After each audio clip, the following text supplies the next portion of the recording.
Assalamualaikum warahmatullahi wabarakatuh. Salam sejahtera bagi kita semua. Yang terhormat kepada Bapak Eli Ferdiansah, SY MSI selaku dosen mata kuliah Perekonomian Indonesia. Sebelumnya perkenalkan, saya Fitri Pidiana. Pada kesempatan kali ini, saya akan memaparkan hasil review yang telah saya lakukan. Adapun jurnal yang terkait yaitu mengenai strategi pertumbuhan dan pembangunan ekonomi daerah. Selanjutnya, identitas jurnal yaitu jurnal yang berjudul Strategi Pertumbuhan dan Pembangunan Ekonomi Daerah, penulis Hanli Fendi Joharsiwu, dan reviewer yaitu saya sendiri Fitri Pidiana. Adapun abstrak pada jurnal yang telah saya review yaitu tujuan dari penelitian adalah untuk mengidentifikasi strategi pertumbuhan dan pembangunan ekonomi yang dapat meningkatkan kapasitas pembangunan ekonomi di setiap daerah. Menurut teori, terdapat 3 strategi pertumbuhan dan pembangunan ekonomi. Yang pertama, yaitu strategi upaya minimum kritis, strategi pembangunan seimbang, dan strategi pembangunan tak seimbang. Sedangkan untuk strategi pembangunan ekonomi daerah, terdapat 4 strategi. Yang pertama, strategi pengembangan fisik atau lokalitas. Yang kedua, strategi pengembangan dunia usaha. Yang ketiga, strategi pembangunan sumber daya manusia. Dan yang terakhir ada strategi pengembangan ekonomi masyarakat. Dalam aspek ekonomi, terdapat 3 pengertian daerah. Yang pertama, yaitu daerah homogen. Yang mana daerah homogen ini adalah daerah yang memiliki kesamaan sifat-sifat dari segi pendapatan, sosial budaya, dan geografis, dan sebagainya. Untuk yang kedua, yaitu daerah nodal, di mana daerah nodal ini yaitu daerah yang dikuasai oleh satu atau beberapa pusat kegiatan ekonomi. Dan yang ketiga, daerah perencanaan atau daerah administrasi, yaitu daerah yang berada di bawah satu administrasi tertentu seperti provinsi, kabupaten, dan kecamatan. Pembangunan ekonomi daerah adalah suatu proses yang melibatkan pemerintah, yaitu pemerintah daerah dan masyarakat dalam mengelola sumber daya yang ada untuk menciptakan lapangan kerja baru dan merangsang perkembangan ekonomi di wilayah tersebut. Sedangkan teori pertumbuhan dan pengembangan daerah pada dasarnya itu tidak ada satu teori yang mampu menjelaskan pembangunan ekonomi daerah secara komprehensif. Namun, ada beberapa teori yang dapat membantu memahami arti penting pembangunan ekonomi daerah. Di antaranya, yang pertama itu teori ekonomi klasik, di mana pada teori ini itu peran ekonomi neoklasik dalam menganalisis pembangunan daerah pada dasarnya tidak terlalu besar karena tidak memiliki dimensi spasial yang signifikan, namun memberikan konsep keseimbangan dan mobilitas faktor produksi yang penting dalam pembangunan ekonomi daerah. Teori ini juga menunjukkan bahwa modal akan mengalir dari daerah yang berupah tinggi menuju ke daerah yang berupah rendah jika tidak ada pembatasan. Untuk teori yang kedua yaitu teori basis ekonomi, di mana pada teori ini menyatakan bahwa faktor utama pertumbuhan ekonomi suatu daerah adalah permintaan barang dan jasa dari luar daerah. Pertumbuhan industri yang menggunakan sumber daya lokal untuk diekspor akan menciptakan kekayaan daerah dan peluang kerja. Untuk selanjutnya yaitu teori lokasi, di mana lokasi merupakan faktor penting dalam pertumbuhan daerah, terutama dalam pembangunan kawasan industri. Model pembangunan industri kuno menekankan pentingnya biaya yang murah antara bahan baku dan pasar, namun ada banyak variabel lain yang juga memengaruhi kualitas lokasi, seperti upah tenaga kerja, biaya energi, dan fasilitas pendidikan dan latihan. Untuk teori yang keempat yaitu teori tempat sentral, di mana teori ini itu menyatakan bahwa ada hierarki, yaitu hierarki tempat, dan setiap tempat sentral didukung oleh tempat yang lebih kecil yang menyediakan sumber daya, dan juga teori ini tuh bisa diterapkan pada pembangunan ekonomi baik di daerah perkotaan maupun di pedesaan. Untuk selanjutnya yaitu teori kausasi kumulatif, di mana pada teori ini itu kondisi buruk di daerah sekitar kota menunjukkan konsep dasar dari tesis kuasisasi kumulatif, di mana kekuatan pasar itu memperparah kesenjangan antara daerah maju dan terbelakang yang mengakibatkan akumulasi keunggulan kompetitif di daerah maju dan backwage effect di daerah lainnya. Untuk teori yang terakhir yaitu model daya tarik, di mana teori daya tarik ini atau model daya tarik ini itu merupakan model pembangunan ekonomi yang populer dan didasarkan pada keyakinan bahwa masyarakat dapat meningkatkan posisi pasarnya terhadap industri dengan memberikan subsidi dan insentif. Untuk selanjutnya ada paradigma baru teori pembangunan ekonomi daerah. Pada dasarnya, teori pembangunan yang ada saat ini itu tidak cukup untuk menjelaskan pembangunan ekonomi daerah secara keseluruhan atau secara tuntas.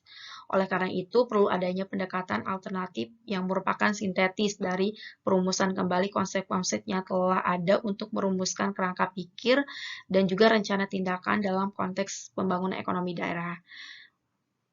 Adapun paradigma baru dari teori pembangunan ekonomi daerah, yang pertama yaitu kesempatan kerja, di mana konsep lamanya itu semakin banyak perusahaan, maka semakin banyak juga peluang kerja. Sedangkan untuk konsep barunya, perusahaan harus mengembangkan pekerjaannya sesuai kondisi penduduk daerah. Yang kedua yaitu basis pembangunan, di mana konsep lamanya itu pembangunan sektor ekonomi, sedangkan konsep barunya pengembangan lembaga-lembaga ekonomi baru. Untuk selanjutnya yaitu aset-aset lokasi, di mana konsep lama menyatakan bahwa keunggulan komparatif itu didasarkan pada aset fisik, sedangkan konsep baru itu menyatakan bahwa keunggulan komparatif didasarkan pada kualitas lingkungan. Untuk paradigma yang terakhir yaitu mengenai sumber daya pengetahuan, di mana konsep lama menyatakan ketersediaan angkatan, sedangkan konsep baru pengetahuan sebagai pembangkit ekonomi. Selanjutnya yaitu peran pemerintah dalam pembangunan daerah. Pada dasarnya, pemerintah berperan dalam pembangunan daerah, di mana terdapat 4 peran dalam pemerintah dalam pembangunan daerah, yaitu yang pertama sebagai entrepreneur, di mana pemerintah daerah itu bertanggung jawab untuk menjalankan usaha bisnis dan mengelola aset daerah. Selanjutnya sebagai koordinator, di mana pemerintah daerah itu mengusulkan strategi-strategi pembangunan yang melibatkan kelompok-kelompok dalam masyarakat dan juga lembaga pemerintah lainnya. Selanjutnya yaitu sebagai fasilitator, di mana pemerintah daerah itu memperbaiki lingkungan attitudinal di daerahnya agar mempercepat proses pembangunan. Untuk selanjutnya yaitu sebagai simulator, di mana pemerintah daerah menstimulasi penciptaan dan pengembangan usaha dengan cara membantu industri-industri kecil untuk membuat sebuah promosi ataupun yang lainnya.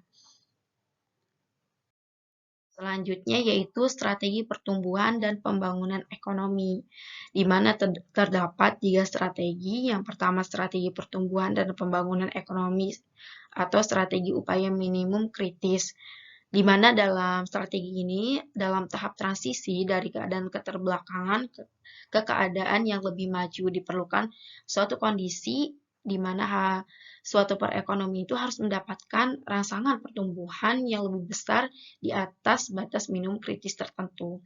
Selanjutnya yaitu strategi pembangunan seimbang, di mana pada strategi pembangunan seimbang ini mencakup pembangunan berbagai jenis industri secara simultan dan keseimbangan pembangunan di berbagai sektor ekonomi. Selain itu juga diperlukan keseimbangan antara sisi permintaan dan juga sisi penawaran agar pembangunan dapat berjalan lancar. Selanjutnya yaitu strategi pembangunan tak seimbang.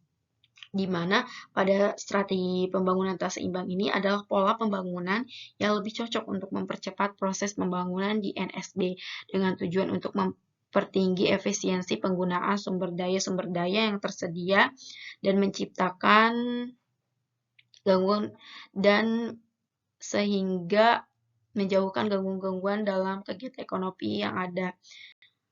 Untuk selanjutnya yaitu strategi pembangunan ekonomi daerah, di mana terdapat 4 strategi dalam pembangunan ekonomi daerah. Yang pertama, strategi pembangunan fisik atau lokalitas, di mana alat untuk mencapai tujuan pembangunan ini itu mencakup berbagai hal, seperti pembuatan bank tanah, pengendalian perencanaan dan pembangunan, penataan kota, pengaturan tata ruang, penyediaan perumahan dan pemukiman yang baik, dan juga penyediaan infrastruktur.